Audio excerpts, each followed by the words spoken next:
வணக்கம் நண்பர்களே! இன்னைக்கு நம்ம பார்க்க போற விஷயம் என்னன்னு கேட்டீங்கன்னா, ChatGPT, Geminiய பயன்படுத்தி நம்ம படங்கள டிஜிட்டல் பெயிண்டிங்கா எப்படி மாத்துறது? அப்படிங்கிறத பார்க்க போறோம். ஆல்ரெடி ஒரு வீடியோ நம்ம அப்லோட் பண்ணியிருந்தோம். இந்த ChatGPT, Geminiய பயன்படுத்தி பாஸ்போர்ட் சைஸ் படத்த எப்படி நம்ம வந்து ஃபுல் சைஸா மாத்துறதுன்ட்டு. அதிலேயே நெறைய நண்பர்கள் வந்து கமெண்ட்ல வந்து நெறைய நல்ல விஷயங்கள சொல்லியிருக்கீங்க. அது என்னங்கிறதையும் இந்த வீடியோல நம்ம பார்த்துரலாம். முக்கியமான விஷயம் என்னன்னு கேட்டீங்கன்னா, ஜியோ யூசர் வந்து Geminiய 18 மாசம் ஃப்ரீயா யூஸ் பண்ணிக்க முடியும்னு சொல்லியிருந்தோம். அது கூடவே உங்களுக்கு கூகுள் டிரைவ் வந்து 2 டிபி அதாவது 2000 ஜிபி கூகுள் டிரைவும் ஃப்ரீயா கிடைக்கும்னு நெனைக்கிறேன். அத கூட ஒரு நண்பர் வந்து சொல்லியிருக்காரு. ஜியோ யூசர் நீங்க யூஸ் பண்ணிட்டுருக்கீங்கன்னா, உங்க மெயில் ஐடிய செக் பண்ணுங்க. 2 டிபி உங்களுக்கு வந்து ஸ்டோரேஜ் பார்த்தீங்கன்னா கிடைக்கும். நீங்க அத தாராளமா யூஸ் பண்ணிக்கலாம். சரிங்களா? அடுத்து நம்ம வந்து எடிட்டிங்ல அப்படியே போலாம். ஒவ்வொரு விஷயங்கள் நம்ம வந்து கேப்ல பார்த்துக்கலாம். இப்ப நான் என்ன பண்ணியிருக்கேன்னு கேட்டீங்கன்னா, ChatGPT ஓப்பன் பண்ணி வச்சிருக்கேன். ChatGPTல ஃபர்ஸ்ட்டு கமெண்ட் கேட்கறதுக்கு என்ன பண்ண போறோம்னா, டிஜிட்டல் பெயிண்டிங் நல்லா இருக்கக்கூடிய 2 படங்கள டவுன்லோட் பண்ணுங்க.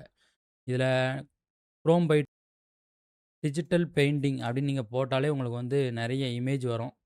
இதில இந்த மாரி இமேஜ கிளிக் பண்ணீங்கன்னா, உங்களுக்கு வந்து நெறைய இமேஜ் வரும். அதில எது உங்களுக்கு பார்க்கறதுக்கு அந்த கலர்ஃபுல்லா இருக்கோ, அந்த எஃபெக்ட்லாம் புடிச்சிருக்கோ, அத தாராளமா டவுன்லோட் பண்ணிக்கிடுங்க. நான் என்ன பண்ணியிருக்கேன், இந்த பிக்சர டவுன்லோட் பண்ணி வச்சிருக்கேன். இப்போ வந்து ChatGPTக்கு வந்துட்டு ப்ளஸ்ஸ கிளிக் பண்ணி, ஆட் ஃபோட்டோஸ் அண்ட் ஃபைல்ல போயிட்டு, அந்த படத்த உள்ள லோட் பண்றேன். இந்த படத்த வச்சு நம்ம என்ன பண்ண போறோம் அப்படின்னு கேட்டிங்கன்னா, ஒரு ப்ராம்ப்ட் அப்படிங்கிறது கேட்க போறோம். சரிங்களா? 2 விதமா பண்ணலாம். ஃபர்ஸ்ட்டு ப்ராம்ப்ட் கேட்போம். செட் ஆகல அப்படின்னா நம்ம என்ன பண்ணலாம், இன்னொரு மெத்தட ஃபாலோ பண்ணலாம். ப்ராம்ப்ட் எப்படி கேட்க போறோம் அப்படின்னா, நம்ம எப்போதும் போல நீங்க டைப்பிங்லேயே கேட்டுறலாம். இந்த படத்தில் இருக்கும் டிஜிட்டல் பெயிண்டிங்கை மட்டும் அடுத்த ஒரு படத்திற்கு அப்ளை செய்ய ஒரு நல்ல ப்ராம்ப்ட் தரவும். நம்ம சும்மா பேசினாலே போதும், அங்க ஆட்டோமேட்டிக்கா அடிச்சிரும். ப்ராம்ப்ட் மட்டும் இங்க நம்ம என்ன பண்ணிக்கலாம்னு கேட்டீங்கன்னா, இங்கிலீஷ்ல அடிச்சுக்கலாம். அந்த வீடியோல ஒரு கமெண்ட்ல ஒரு விஷயம் ஒண்ணு சொல்லியிருக்காரு. அதாவது கீப் இன்டராக்ட் 100% அப்படின்னு சொல்லி ஒரு வேர்ட் ஒண்ணு போட்டிருக்காரு. அதையும் நம்ம என்ன பண்ணிக்கலாம், இதில ஆட் பண்ணிக்கலாம். இதான் அந்த வேர்டு. கீப் ஃபேஸ் இன்டராக்ட் 100% அப்படிங்கிறத சேர்த்தா கூட, முகம் மாறாம கொஞ்சம் வரும் அப்படிங்கிறத சொல்லியிருக்காரு. பட் நம்ம சேர்த்து பார்ப்போம். எப்படி நம்மளுக்கு ரிசல்ட் வருதுன்னு பார்க்கலாம். இப்ப நம்ம ப்ராம்ப்ட் கேட்கலாம். ப்ராம்ப்ட் கேட்டதும் ஆட்டோமேட்டிக்கா நமக்கு என்ன பண்ணும், சாட் ChatGPT வந்து ஒரு ப்ராம்ப்ட்ட பார்த்தீங்கன்னா ரெடி பண்ணும். ப்ராம்ப்ட் வந்து ரெடி ஆயிடுச்சு. காப்பி பண்ணிக்கலாம். இங்க போயிட்டு இந்த படத்தில நம்ம என்ன பண்ணிக்கலாம், ஒரு படத்த லோட் பண்ணலாம். நான் என்ன பண்றேன், எனக்கு தேவையான ஒரு படத்த லோட் பண்ணிக்கிறேன். இந்த பையன் படத்த ஒரு படத்த லோட் பண்றேன். இந்த படத்த லோட் பண்ணிக்கிறேன். இப்ப அந்த ப்ராம்ப்ட்ட பேஸ்ட் பண்ணிட்டு, சப்மிட் அப்படின்னு குடுத்துறலாம். இப்ப நமக்கு என்ன ரிசல்ட் வருது அப்படிங்கிறத நம்ம பார்க்கலாம். சரிங்களா? ரிசல்ட் வரதுக்குள்ள இன்னொரு விஷயத்தையும் பார்த்துறலாம். இந்த ஏஐ டெக்னாலஜிய பயன்படுத்தி ஒரு கவிதை பார்த்தீங்கன்னா, ஒருத்தர் வந்து நமக்கு அனுப்பியிருக்காரு. அதாவது அவரோட கஷ்டத்த சொன்னதுக்கு அப்புறம் ஒரு கவிதை அது குடுத்துருக்கு. அது என்னங்கிறத நம்ம வந்து படிச்சு பார்த்துடலாமா? அந்த கவிதைய பார்த்தீங்கன்னா, பின்னாடி ஸ்க்ரீன்ல எடுத்து வச்சிருக்கேன். அதாவது பார்த்தீங்கன்னா, அந்த கவிதையோட வேர்ட் என்னன்னு கேட்டீங்கன்னா, "ஒளியை பிடிக்க ஓடும் போராளி, நிழலில் தன் வலியை மறைப்பவன், கண்ணில் கனவு, கையில் கேமரா, அதுவே அவன் உலகம், அதுவே அதுவே அவன் உலகம், அவன் பெருமை."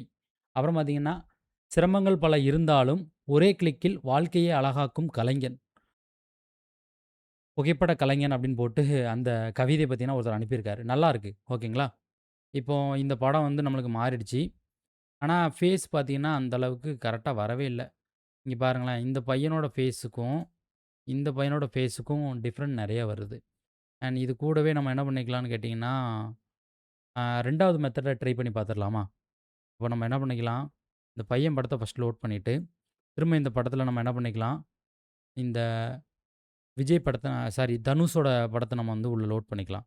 இப்போ என்ன பண்ண போறோம் அப்படின்னு கேட்டீங்கன்னா, 2வது படத்தில் இருக்கக்கூடிய டிஜிட்டல் பெயிண்டிங் லுக்கை முதல் படத்திற்கு மாற்றி, அந்த முதல் படத்தை டிஜிட்டல் பெயிண்டாக மாத்தி தரவும். இத வந்து நம்ம சொல்லுவோம். இதில எப்படி வேலை செய்யுதுன்னு பார்க்கலாம். இப்ப நம்ம முதல் படத்திற்கு 2வது படத்தில் இருக்கக்கூடிய டிஜிட்டல் பெயிண்டிங் லுக்கை முகம் எதுவும் மாறாமல் அந்த படத்திற்கு அதேபோல் டிஜிட்டல் பெயிண்டிங் லுக்கை அமைத்து தரவும். ஏதோ என்னால என்ன சொல்ல முடியுமோ அத சொல்லியிருக்கேன். ரிசல்ட் என்ன வருது அப்படிங்கிறத நம்ம பார்க்கலாம். ஆ இந்த மாரியும் பண்ணலாம். இந்த மாரி பண்ணும்போது உங்களுக்கு வந்து சிரமங்கள் கம்மி தான். ப்ராம்ப்ட் தனியா நீங்க தேடணும் அப்படின்னு அவசியமே இல்ல. டைரக்ட்டா என்ன பண்ணிக்கலாம் அப்படின்னு கேட்டீங்கன்னா, 2 படத்தையும் கம்பேரிசன் பண்ணி இதிலேயே நீங்க என்ன பண்ணிக்கலாம்னு கேட்டீங்கன்னா, டைரக்ட்டா உள்ளே கொண்டு வந்து நீங்க இந்த மாரி சொல்லிட்டீங்கன்னா போதும். ஆட்டோமேட்டிக்கா உங்களுக்கு என்ன பண்ணும் அப்படின்னு கேட்டீங்கன்னா, ஜெமினியே ஜெனரேட் பண்ணிடும். சரிங்களா? இந்த மாரியும் ஒரு மெத்தட் இருக்கு. இல்ல ChatGPTலயே நீங்க பண்ணலாம். ChatGPTல போட்டு உங்க படத்த போட்டு நீங்க கேட்கலாம். அதிலேயும் இந்த மாரி வந்துரும். அப்புறம் நெறைய பேர் வந்து ஒரு சில கமெண்ட்ல என்ன கேட்டிருந்தீங்கன்னா, ஜெமினி வந்து சப்ஸ்கிரிப்ஷன் வச்சிருந்தாலும் அது குவாலிட்டியா குடுக்கலங்கிறத சொல்லியிருந்தீங்க. இன்னொருத்தர் வந்து ப்ரோ பிளான் ஒண்ணு வச்சிருந்தாரு. இந்த ஜெமினில ப்ரோ பிளான்ல வந்து நல்லா ஹை குவாலிட்டியா கிடைக்கும் அப்படிங்கிறத சொல்லியிருக்காரு. சரிங்களா? நான் ப்ரோ பிளானு, சப்ஸ்கிரிப்ஷன் எதுவுமே யூஸ் பண்ணல. ஒரு வேளை யூஸ் பண்ணேன் அப்படின்னா, நான் வந்து வேணா செக் பண்ணி பார்க்குறேன். சரிங்களா? இல்லன்னா வேற யாராட்டும் யூஸ் பண்றாங்கன்னா, அவங்க கிட்ட இந்த மாரி இருக்கு அப்படிங்கிறத டீட்டெயில் கேட்டு வேணா நம்ம என்ன பண்ணலாம், தெளிவா இன்னொரு வீடியோ பண்ணலாம். திருப்பி நம்மளுக்கு வந்து டிஜிட்டல் பெயிண்டிங்கா மாத்திடுச்சு. பட் ஃபேஸோட டீட்டெயில் பார்த்தீங்கன்னா, நமக்கு வந்து என்ன ஆயிடுச்சு அப்படின்னா, கண்டிப்பா மாறிடுச்சு. டிஜிட்டல் பெயிண்டிங்கா மாத்துது. பட் அந்த ஃபேஸ மட்டும் என்ன ஆகுது அப்படின்னா, அந்த அ சின்ன ஒரு இன்ஃபர்மேஷன் மாரி நமக்கு என்ன பண்ணிடுது, ஃபேஸ மாத்திடுது.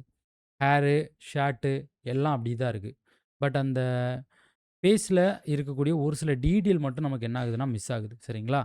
இது மிஸ் ஆகாம வரணும் அப்படின்னா, நெறைய நீங்க வந்து ட்ரை பண்ணிக்கிட்டே இருக்கணும். அப்பதான் உங்களுக்கு வந்து வரும். டிஜிட்டல் பெயிண்டிங்கா மாத்துறதுக்கு இதுதான் வழி. சரிங்களா? நம்ம என்ன பண்ணோம், இங்க ப்ராம்ப்ட் கேட்டோம். ஒரு வேளை இங்க கூட நம்ம வந்து சொல்லி பார்க்கலாம். ஆ இந்த படத்த எடுத்துக்கலாம். ஆ 2ண்ட் படம் என்ன பண்ணிக்கலாம், இந்த விஜய் சாரோட படத்த எடுத்துக்கலாம். ஓகேங்களா? ரைட். இப்ப இதே போல நம்ம ப்ராம்ப்ட் சொல்லலாமா?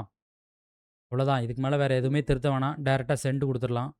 இப்போ ChatGPT என்ன பண்ணுதுங்கிறத பார்க்கலாம். ஃபினிஷிங் வந்துடுச்சு. ரிசல்ட் பார்க்கலாம் எப்படி இருக்குன்ட்டு. ஆஹா!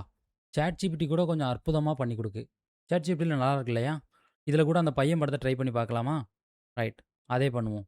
ஆ இது அஜித் சாரோட படத்த எடுத்துக்கலாம் இந்த முறை. ஸோ ChatGPTல கூட நம்மளுக்கு ஃபேஸ் எதுவும் மாறாம நல்ல டீட்டெயிலான ஒரு லுக் கிடைக்குது. இதில கூட நம்ம அந்த விஷயத்த சொல்லலாம். சென்ட் பண்ணியாச்சு. பார்க்கலாம். பட்டு பாருங்களேன், இந்த ஹேருக்கு லைட்டு அதாவது பியூரா டிஜிட்டல் பெயிண்டிங் லுக் இல்லனாலும், ஓரளவு அந்த லைட்டு எல்லாமே நமக்கு பண்ணி குடுத்துருச்சு பார்த்தீங்களா, ChatGPT. ஜெமினிய விட ChatGPT நல்லா ஒர்க் ஆகுது. அது அந்த ஜெமினி என்ன பண்ணுது, ஃபேஸ மாத்திடுது. இதில வந்து ஃபேஸ் மாறாம ஓரளவு இருக்க மாரியே தெரியுது. சரிங்களா? இது பார்க்கறதுக்கு அந்த மாரி தான் தெரியுது. உங்களுக்கு எப்படி தெரியுது அப்படிங்கிறத கண்டிப்பா கமெண்ட் பண்ணுங்க. சரிங்களா? இல்ல இந்த ஜெமினி, ChatGPT இத விடுங்க. இத விட பெட்டரான ஏஐ பிளாட்ஃபார்ம் இருக்கு அப்படின்னா, கண்டிப்பா கமெண்ட் பண்ணுங்க மக்களே. அது என்னங்கிறத நம்ம பார்த்து தெரிஞ்சுக்கலாம். வீடியோ பார்க்குற நண்பர்களும் அத பார்த்து தெரிஞ்சுப்பாங்க. சரிங்களா? இந்த விஷயங்கள் நம்ம இப்ப பண்ணிட்டு இருக்கோம்ல, இத விட பெட்டரான ஐடியா இருந்தா கூட தயவுசெய்து கமெண்ட்ல சொல்லுங்க. நான் கூட அத பார்த்து தெரிஞ்சுக்கிறேன். சரிங்களா? இது கூட பார்க்க பெட்டரா இருக்கு. ஃபேஸ்ல சின்னதா டீட்டெயில் மாறியிருக்கு. பட் படம் டிஜிட்டல் பெயிண்டிங் லுக்குக்கு ஓரளவு பெர்ஃபெக்ட்டா நமக்கு குடுத்துருச்சு. பின்னால ஹேருக்கு லைட் ஃபில் பண்ணிடுச்சு. அந்த சைடுல இருக்கக்கூடிய ஹைலைட்டு, அந்த ஃபேஸ்ல ஏதோ ஒரு சின்ன மாற்றம் தான் இருக்கு. பட் இது ஓகே. நம்ம ஜெமினில பார்த்தோம்னு வச்சுக்கிடுங்க. இத பார்க்கறதுக்கு ChatGPTல எவ்வளவோ பரவால்ல. சூப்பரா குடுக்கும். பார்த்தீங்களா? 2 பக்கமும் ஒரே விஷயத்த தான் சொன்னோம். ஜெமினிலயும் இதே விஷயத்த தான் சொன்னோம். ChatGPTலயும் இதே விஷயத்த தான் சொன்னோம். பட்டு ChatGPTல பெட்டரா இருக்கு ரிசல்ட். ஓகேங்களா? இதுதான் டிஜிட்டல் பெயிண்டிங்கா மாத்தணும் அப்படின்னு கேட்டீங்கல்ல, இந்த மாரி நீங்க மாத்திக்கங்க. உங்களுக்கு தேவைன்னா டிஜிட்டல் பெயிண்டிங்கா இந்த மாரி நீங்க மாத்திக்கலாம். நெறைய பேர் இப்பவுமே மொபைல்லே எடிட் பண்ணிட்டு இருக்காங்களா, பட் என்னதான் இருந்தாலும் அந்த ரியலா டிஜிட்டல் பெயிண்ட் பண்றாங்கல்ல, அந்த லுக்குக்கு கண்டிப்பா வராது. சரிங்களா? அது வந்து ஒரு ஆர்ட்டு. அந்த ஆர்டிஸ்ட்டோட அந்த திறமைகள், அ டிஜிட்டல் பெயிண்டிங் அப்படிங்கிறது வந்து நெறைய பேர் பண்ணிக்கிட்டு இருக்காங்க. முன்னாடி பார்த்தீங்கன்னா, ஏஐ வரதுக்கு முன்ன அதுதான் நல்லா ஃபார்ம்ல இருந்துச்சு. ஏஐ டெக்னாலஜி வந்ததுக்கப்புறம் எல்லா எடிட்டரோட வேலையுமே வந்து போயிடுச்சு. எத எடுத்தாலும் ஏஐல பார்த்துக்கலான்ட்டு அவங்களே ரெடி பண்ண ஆரம்பிச்சுட்டாங்க. பட் என்னதான் ஏஐல நம்ம பார்த்தாலும், நாம கையால எடிட் பண்ற மாரி அந்த டிசைன் அப்படிங்கிறது வராது. சரிங்களா? ஏஐல ஒரு சில விஷயங்கள் ஓகே. பழைய ஃபோட்டோ, டேமேஜ்டு ஃபோட்டோ இது மட்டும் தான் நான் பண்ணுவேன். மத்தபடி இந்த மாரி டிஜிட்டல் பெயிண்டிங்லாம் பண்ணணும் அப்படின்னா, கண்டிப்பா ஏதாவது டிஜிட்டல் பெயிண்டிங் பண்றவங்ககிட்ட குடுத்து பண்ணலாம். இல்ல நம்ம வீடியோஸ் பார்த்து நாமளே டிஜிட்டல் பெயிண்டிங் பண்ணி நம்மளுடைய படங்கள சேஞ்ச் பண்ணலாம். சரிங்களா? ஓகே மக்களே! இந்த வீடியோல ஏதாவது பெட்டரான ஐடியாஸ் இருக்கு, இல்ல இத விட வேற ஏஐ பிளாட்ஃபார்ம் இருக்கு அப்படின்னா, தயவுசெய்து கமெண்ட் பண்ணுங்க. என்ன ஏஐ பிளாட்ஃபார்ம் இருக்கு, இல்ல இத விட பெட்டர் ஐடியா என்ன இருக்கு அப்படிங்கிறத பார்த்து நானும் தெரிஞ்சுக்கிறேன்.